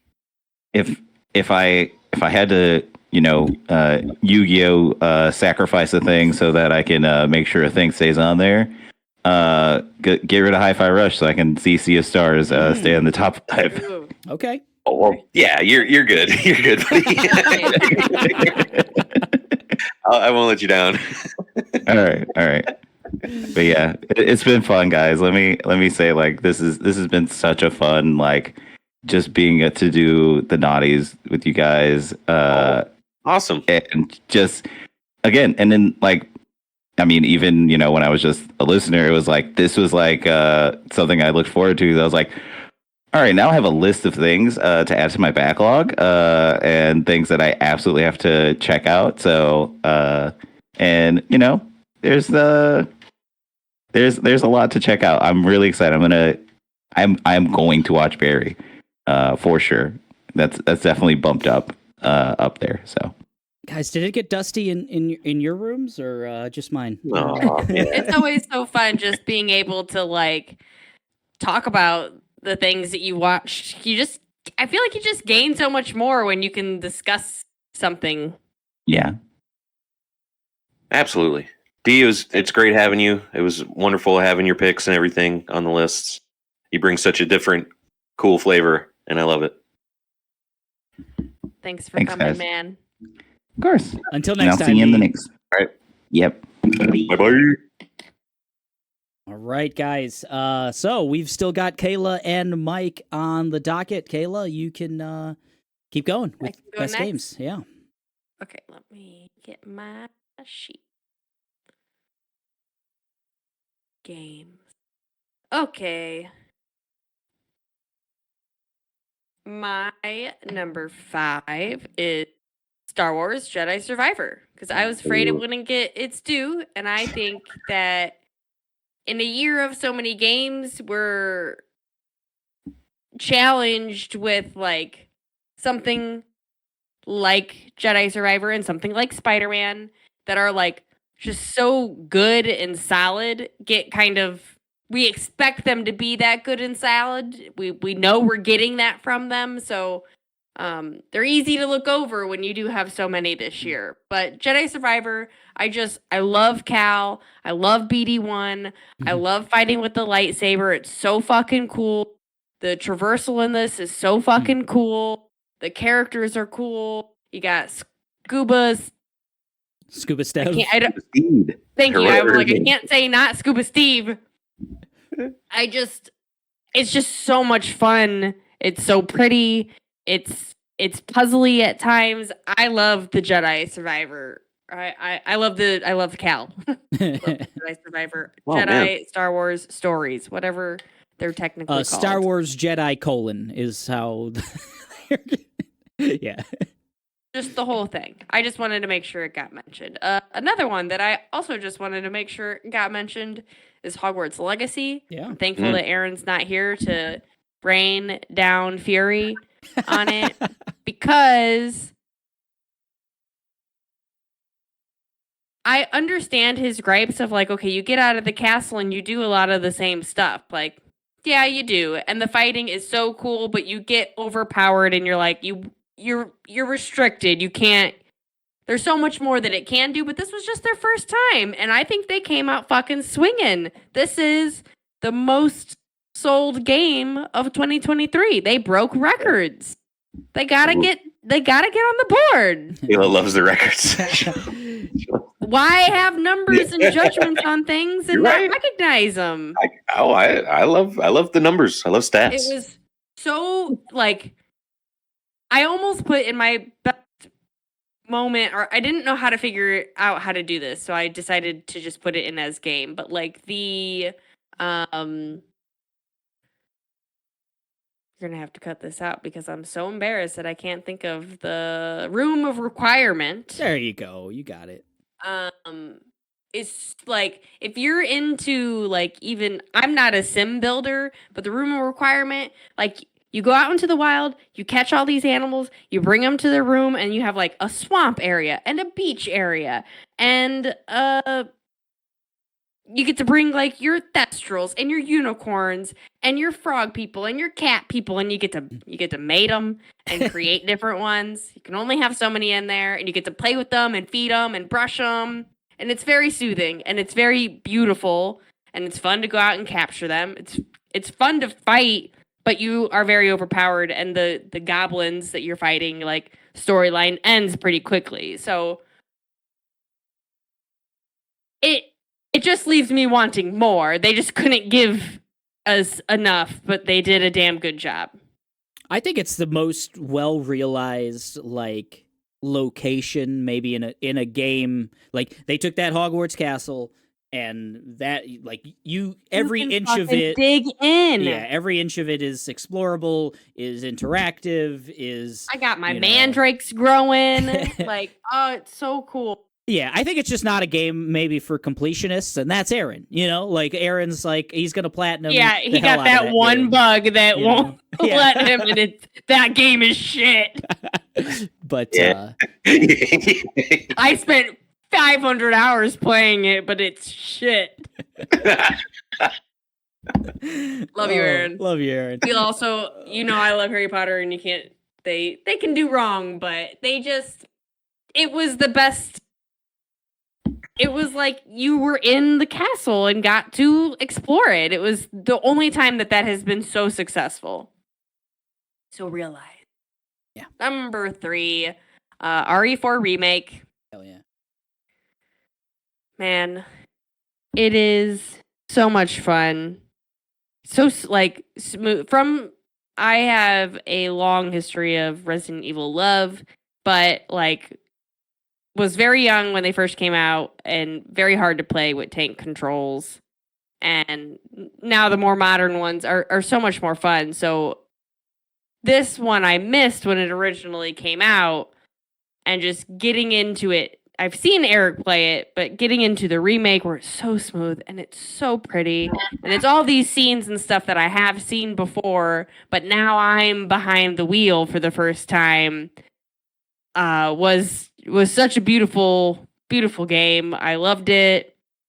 Feels so good every time you get to stab them or kick them, and it was good. I don't think it's going to matter in the final accounting, but we are including the Ada Wong DLC, right? Like, oh yeah, because it needs to be said that that's also just phenomenal, like part of the piece. Yeah, like it's right. So good. I love it. Number 2, I got Spider-Man 2. Nice. I kind of already said my piece on it. It was just so much fun. I had so many scenes that I wanted to include in best moments. I really liked the storyline. I really liked the powers, the what was the suit webbing, flight suit stuff. The glide took me a minute. Took me a minute to figure out like the movements of that. I was not very good at flying. I'm not very good at flying. Watching Eric play Prince of Persia right now, not that he's flying, but it's a whole lot of moving while you're floating. You're like, and I'm not good at flying, and so this game adapts. I can do it, and it's just so fun. Again, do you not want to be a Jedi fighting with lightsabers? A wizard fighting with fucking wands, magic. Leon Kennedy fighting with guns. Spider-Man fighting with spider powers. Sounds dope.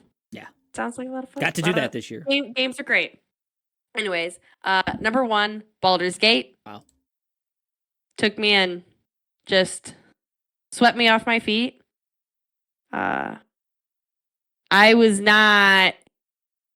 You had to convince me to play, I would say. I was like, the fuck is this coming out of nowhere, having sex with bears? Like, I don't want to do that. The fuck is wrong with y'all? Jeez. That was how I knew this game. That was how this game got marketed in my in my feed. Fuck you guys. Why are you doing that to me? I don't like it.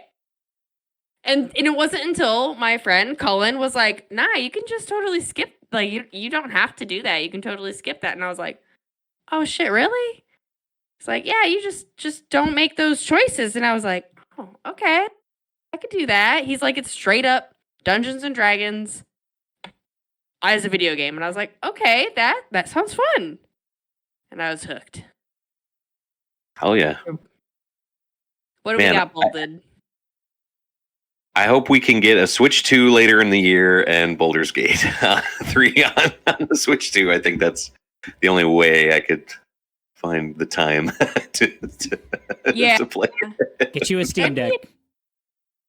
Yeah, that's another option, but I'm already in for the Switch 2 Yeah, the or whatever. Switch. So Yeah, let's do it. Let's write them. Let's write them. Yeah, let's write Nintendo. Yeah. I think like especially early on in that game, we were like, I don't know, if we're gonna keep going. Like they were. It was a little bit of an on ramp. Well, it was like brutal, kind of as. Why wouldn't it be? You just get in. You don't know what the fuck you're doing. You didn't do any of your spells right.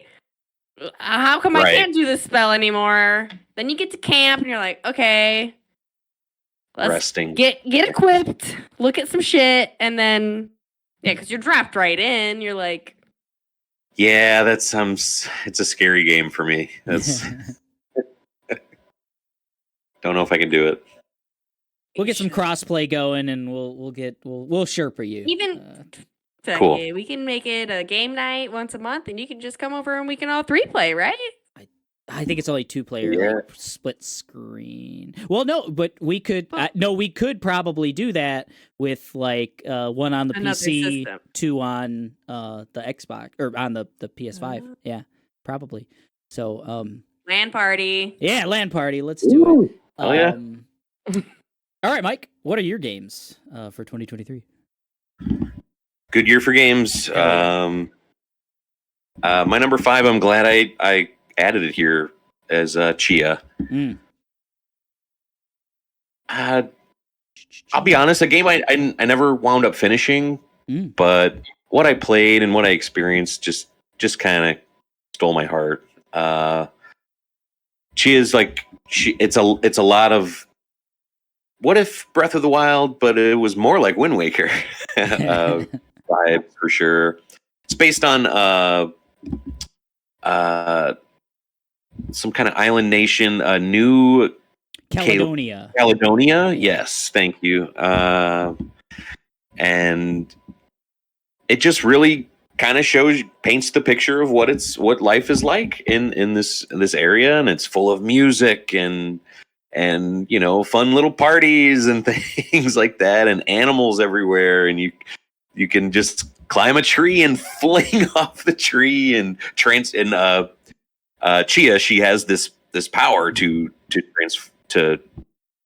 go enter any animal, like, and become them basically, and just flinging from a tree, becoming a bird, sailing up to a high place, finding a collectible or a stat boost or something. It has a really fun just loop of exploration, and it's just a great game. It was free on the PlayStation Plus network, whatever, and really enjoyed my time with it. Great game. Really thought it made my subscription worth it. My number 4 is Spider-Man 2. Really just kind of perfected this kind of game, the best movement in a game, maybe. Adding the gliding really just makes it so much snappier, and it's fantastic. So fun. Adding Miles and Peter, you get. I know a lot of people were kind of like, I like playing as Miles. I really enjoyed both characters' movesets a ton. I really just love that. Strike, dodge, strike. I have, my combo built up to do this cool thing. And I'm just going to keep doing cool shit throughout this whole fight. Right. And I thought the pacing and just the difficulty had it ramped up at the right pace.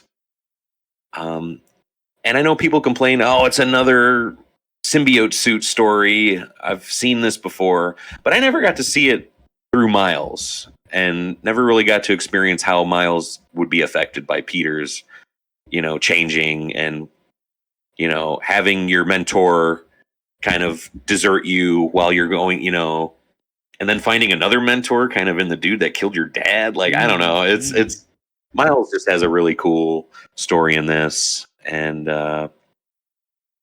they just really improved everything, even the Mary Jane stuff, which people had a huge problem with in the first game. I thought kind of making her more like Ellie in this and giving her like a one-hit kill, like Switchblade type move was great. I didn't mind those sections at all.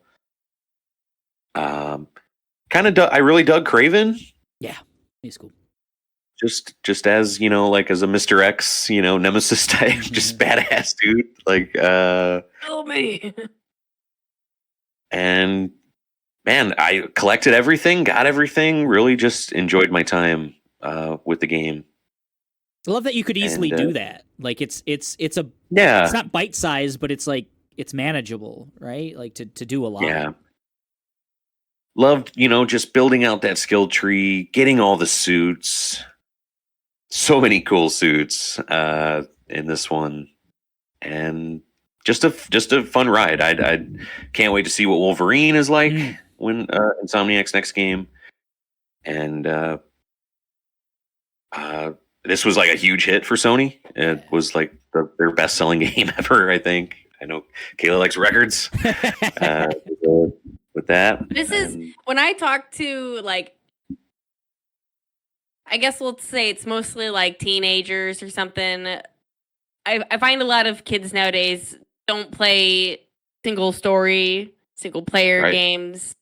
This is always what I recommend now. Like, just try Spider-Man 2. Like, it's so fun. Like, you can do this on your own. You can break apart from having to be with your buddies. You can do something on your own, and it's real fun. Yeah. Let's make kids antisocial again. Let's do it. Yes. Let's allow them to be alone with themselves.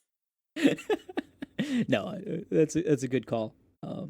Yeah, I hate that anyone's missing out on a wonderful comic book superhero experience because they're playing Minecraft for the 10,000th hour, whatever. No, they're playing something super violent with the worst online community. Yeah, down with Pal World. You're right. No. Oh, good stuff.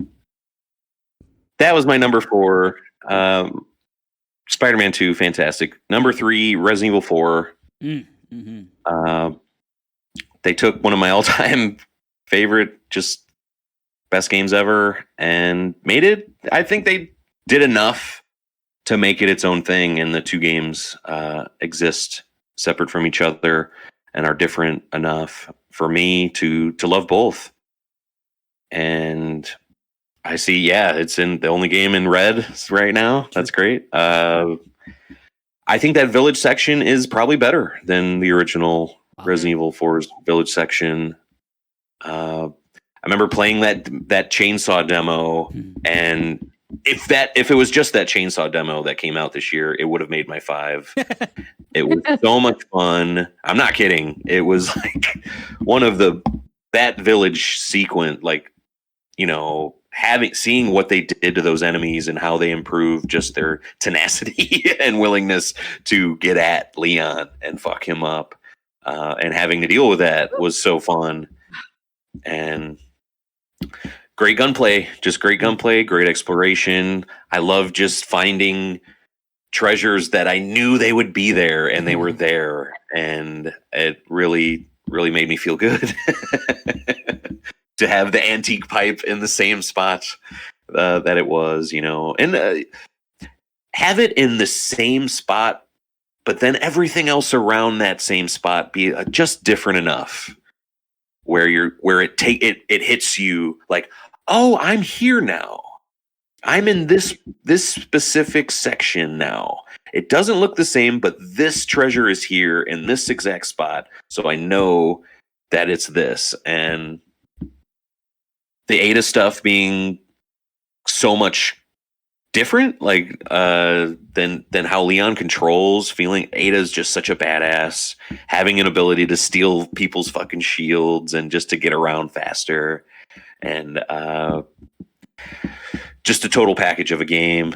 Really, just a powerhouse. The best action game maybe ever. I don't know. I loved it. Loved it. Loved it. My next is Sea of Stars.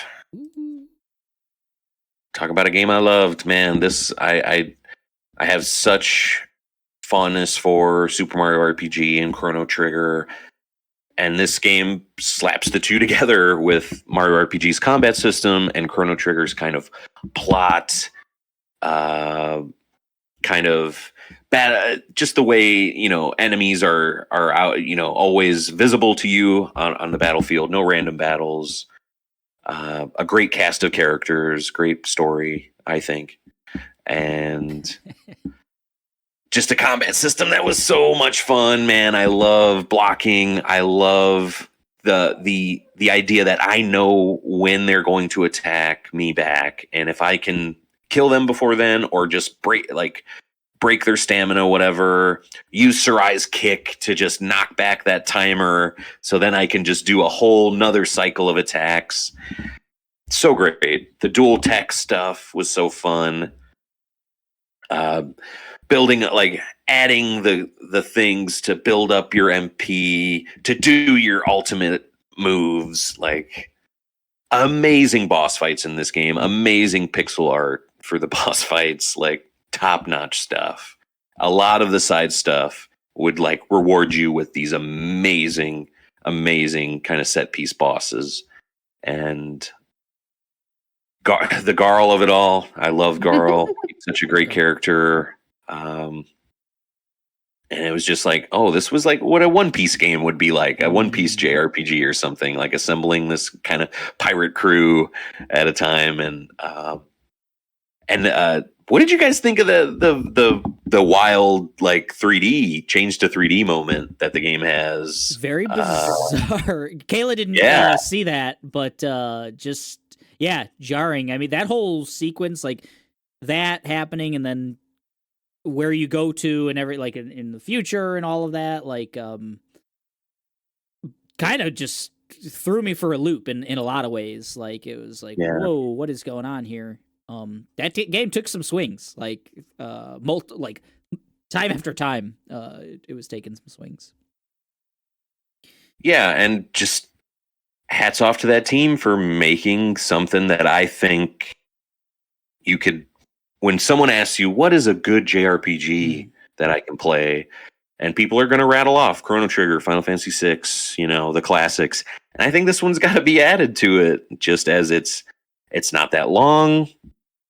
The battle system I never got tired of it. I love, some people don't like the really long attacks, the timing stuff. I love that shit.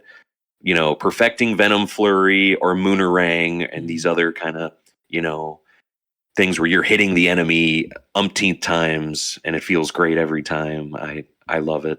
That's my number 2. We should have nominated Sarai's kick as either best moment or best character. Either. Thought about it.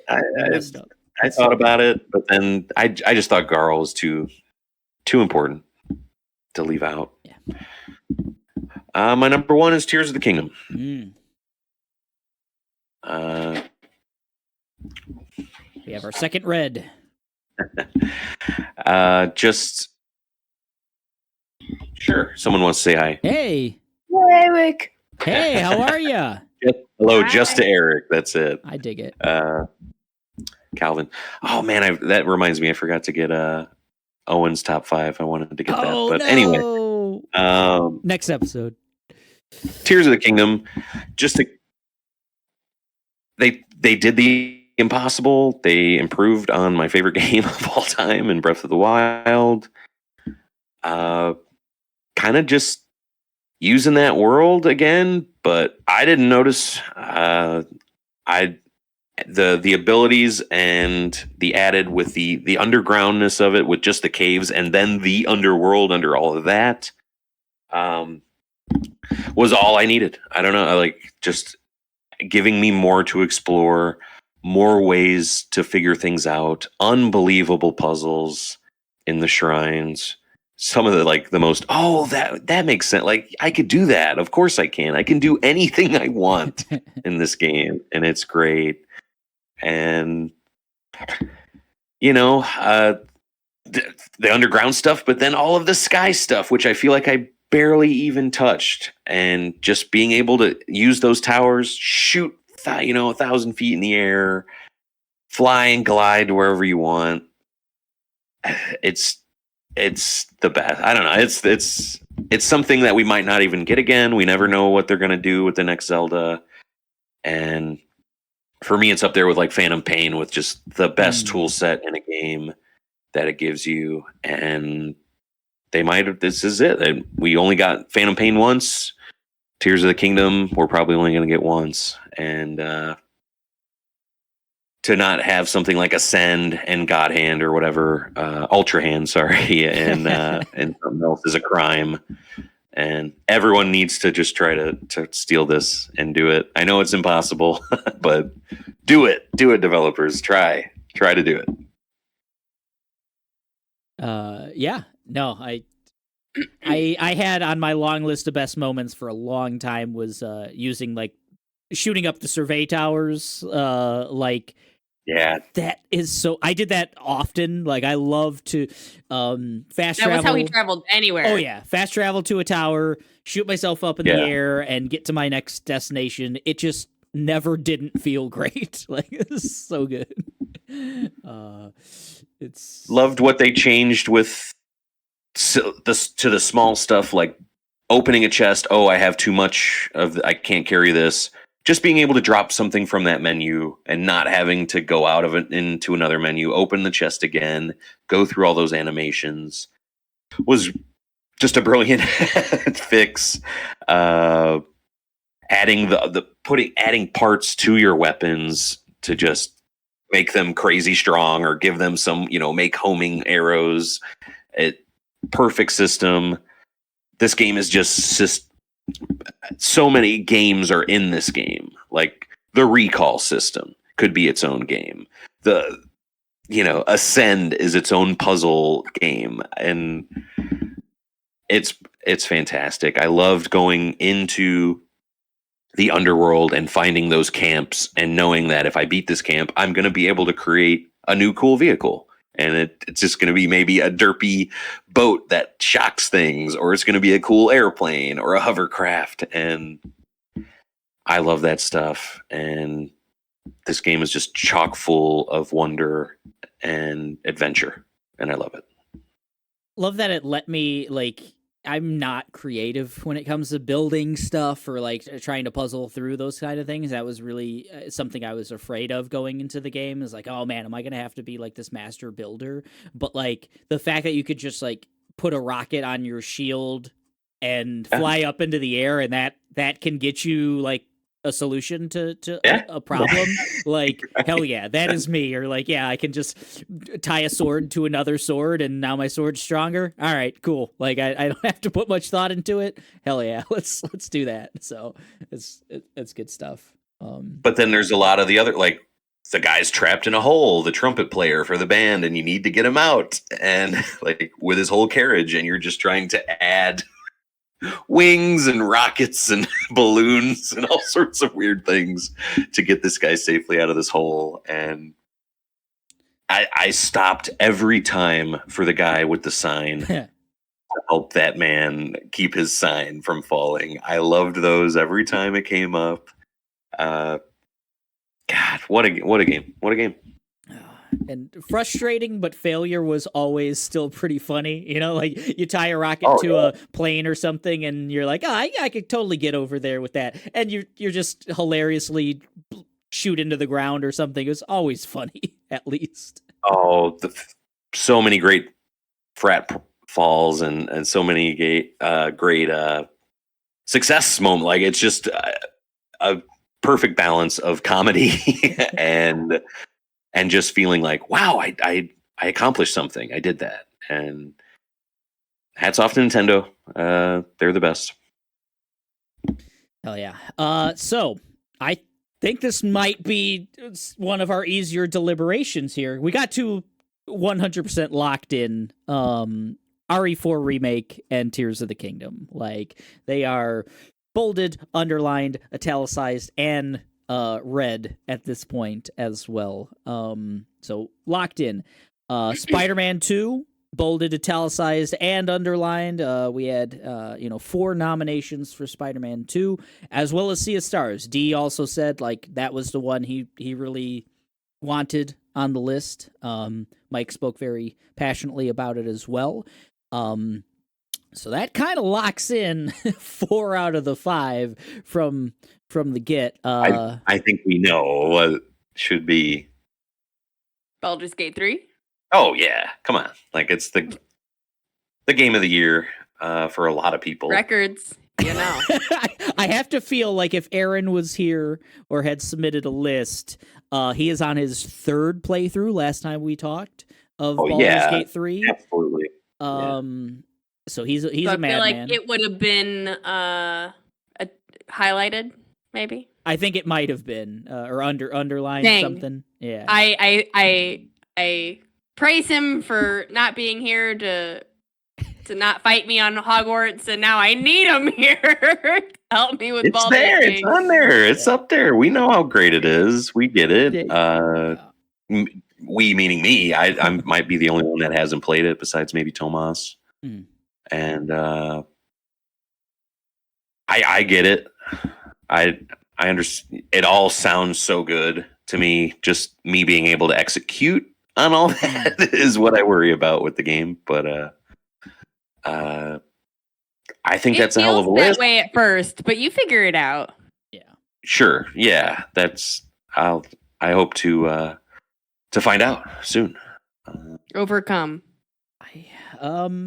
Yeah, I think you were about to say that's a hell of a list, Mike, and it kind of is. I think we might have gotten this one in one.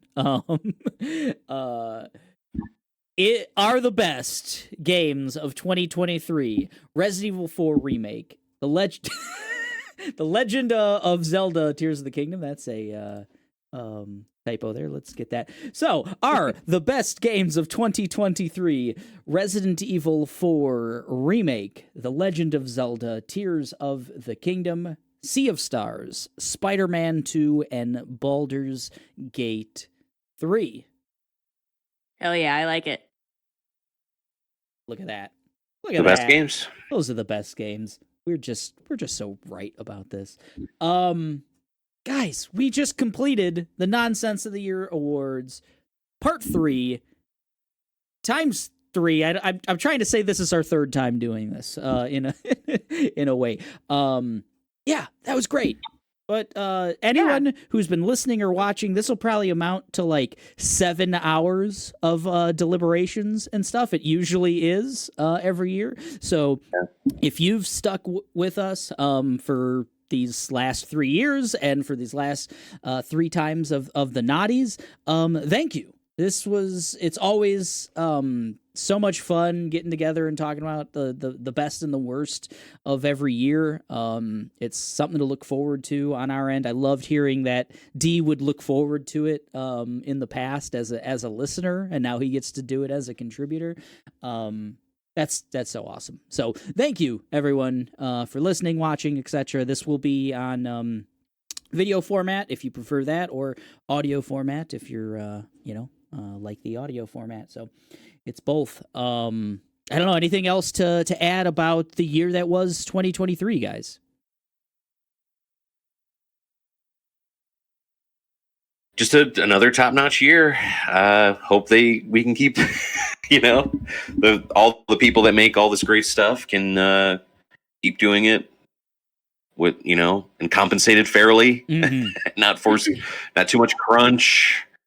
Not too much, I mean, it's not like we're not paying for it. Like we're consumers. People are paying. Like, let's figure it out. Hell yeah. Let's get the money to the people Yeah. who deserve it. I think so. Right. It's good stuff. And not overwork them. Please be good to the Excited devs. for 2024. Excited for 2024. That's what I kind of wanted to lean into. It's always fun looking back at the year and getting ready for the next year.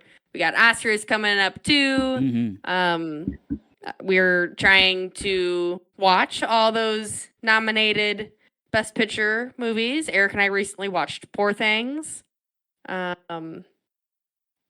we're making our way through the list. We will get there. Oscars March 10th, Mario Day. Yeah. Hell yeah.